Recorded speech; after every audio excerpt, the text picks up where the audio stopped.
Hello, this is Yaakov Kronenberg from Jerusalem, and tonight we'll be doing a new class on the series of classes, Pisces ascendant, Jupiter in the different signs. Tonight we'll be doing Jupiter in Scorpio. An interesting combination. They're both water, right? The water ascendant Pisces and the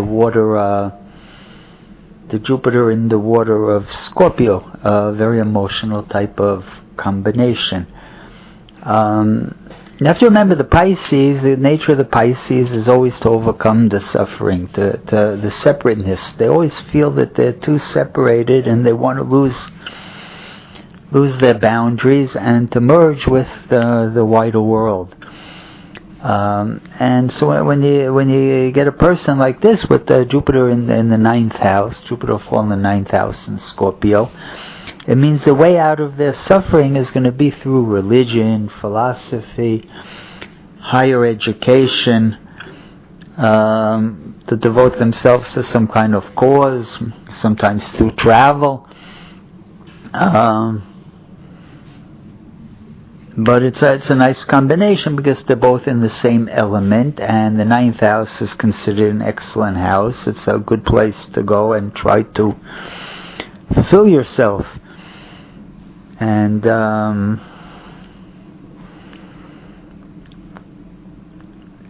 so the person with this combination is definitely going to go towards these areas of life, especially the religion, the higher education, something along those lines, to overcome their suffering in this world. And so you see these people. I've seen a lot of people with these type of charts, with the ruler in the ninth, especially with the Pisces, where they really devote themselves to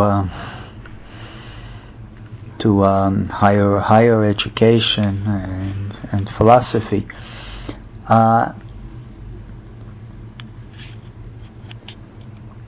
Right, so when you get to Jupiter in Scorpio is different than, see, each water itself, there's different types of water. You have to realize that.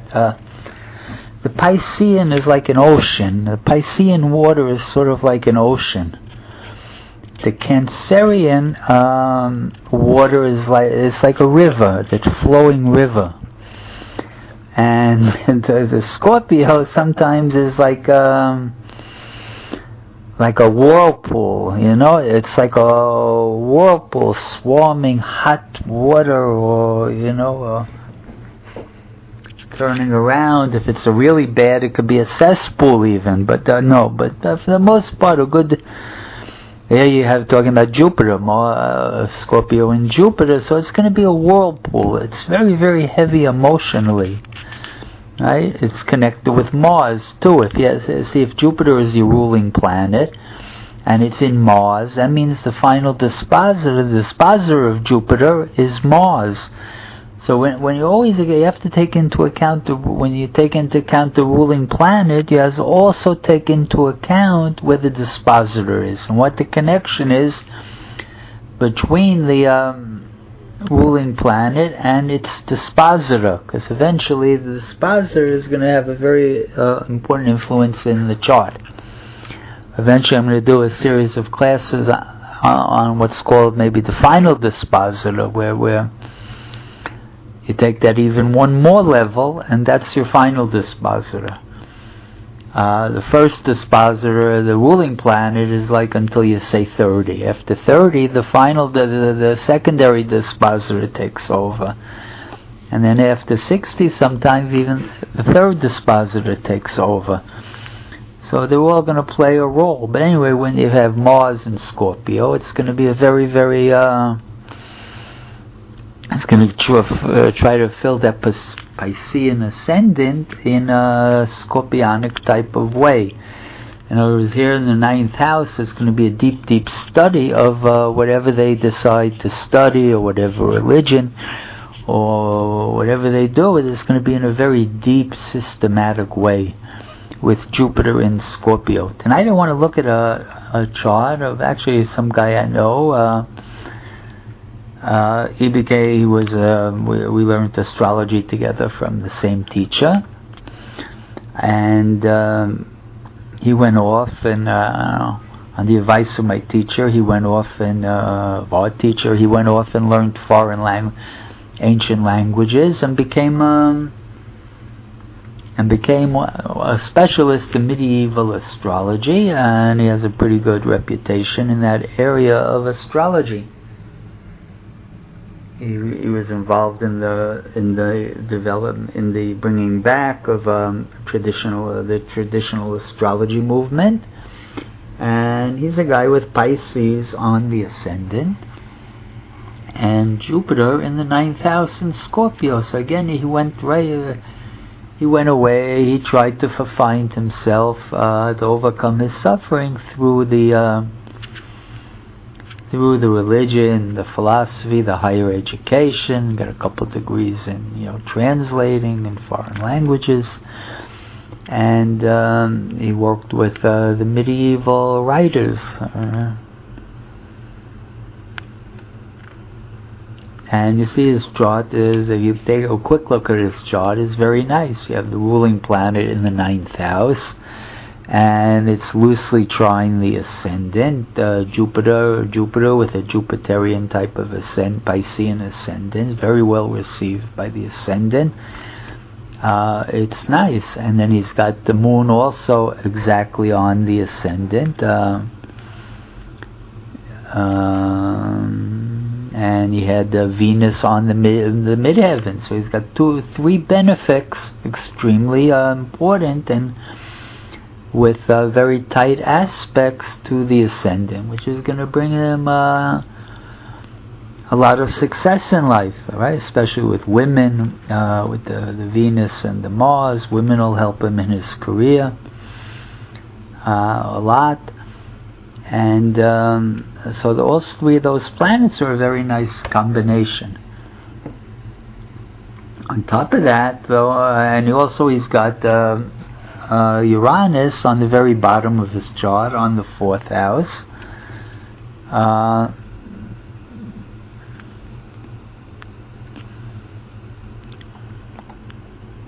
It'll be squared a loose square to the ascendant and a loose square to the moon, which gives him the inclination also to astrology. It gives him a very good mind, right?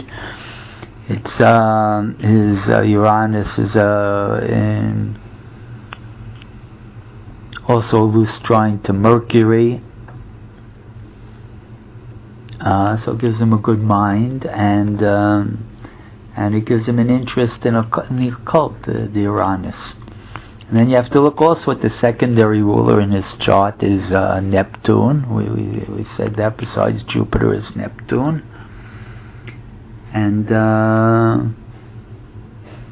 Neptune also makes trine aspects to 3 planets, Mars, the Sun, and Mercury. This is the second side of the chart. So we're going to see. Let's leave it. The first side of the chart was what I showed you till now, and then, unfortunately, in his chart, he has 5 planets, 6 planets that are unconnected to the ascendant. If you look at it closely, he's got 3 planets in Aquarius, the Sun in detriment, in between Mercury and Mars, and opposed by Saturn and Pluto. So it's very difficult. These are like sort of, if you just look at his ascendant with the moon and Venus and Jupiter, excellent. He must have had very good times. But on the other hand, you see that these are interferences when you have 5 planets, 6 planets, and also the moon in also the Neptune in the house of death. So he's got 5 planets in the house of ill health and Neptune in the house of death. So it's a difficult combination there in a certain sense. All the planets in Aquarius, even though they're opposed by Saturn, Mars, and Leo, and this balanced by that Neptune, which helps a little. but the 5 planets there is going to take its toll. Especially the Sun is very harmed by being in aspect to Mars, Saturn, and Pluto. He was known for being very paranoid, right?